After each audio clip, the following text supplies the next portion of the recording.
एक सर्द रात सीमावर्ती पहाड़ों के बीच भारतीय सेना की एक गुप्त टीम चुपचाप आगे बढ़ रही थी। चारों तरफ घना जंगल, अंधेरा और हर कदम पर खतरा। आदेश साफ था, एक ऐसे उग्रवादी नेटवर्क को खत्म करना जो महीनों से भारत म्यांमार सीमा के पास छिपकर बड़े हमले की तैयारी कर रहा था। ये कोई साधारण ऑपरेशन नहीं था, ये था ऑपरेशन सनराइज।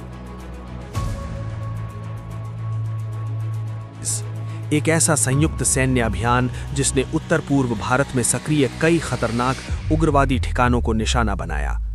इस कहानी की शुरुआत होती है 2018 और 2019 के बीच, जब भारतीय खुफिया एजेंसियों को जानकारी मिली कि भारत म्यांमार सीमा के घने जंगलों में कई उग्रवादी संगठन अपने ट्रेनिंग कैंप चला रहे हैं। इन कैंपों से हथियारों की तस्करी, ट्रेनिंग और भारत के अंदर हमलों की साजिशें तैयार की जा रही थीं।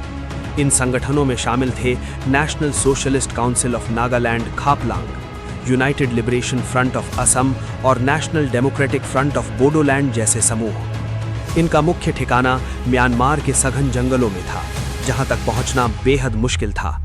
स्थिति गंभीर थी। अगर इन ठिकानों को नहीं रोका जाता तो उत्तर पूर्व भारत में बड़े हमले हो सकते थे। तब भारत और म्यांमार ने मिलकर एक संयुक्त मिशन की योजना बनाई। यही मिशन था ऑपरेशन सनराइज। इस ऑपरेशन को 2 चरणों में अंजाम दिया गया। पहला चरण 2019 की शुरुआत में और दूसरा कुछ महीनों बाद। भारतीय सेना और म्यांमार की सेना ने मिलकर सीमा के पार मौजूद उग्रवादी ठिकानों को निशाना बनाया। घने जंगल, ऊंचे पहाड़ और खराब मौसम, इन सब के बावजूद सैनिकों ने कई किलोमीटर पैदल चलकर उन गुप्त कैंपों तक पहुंच बनाई। जैसे जैसे ऑपरेशन आगे बढ़ा, कई ट्रेनिंग कैंप नष्ट किए गए, हथियारों के जखीरे बरामद हुए और उग्रवादी नेटवर्क को बड़ा झटका लगा। इस अभियान का एक और महत्वपूर्ण उद्देश्य था Bharat Myanmar Thailand highway project की सुरक्षा।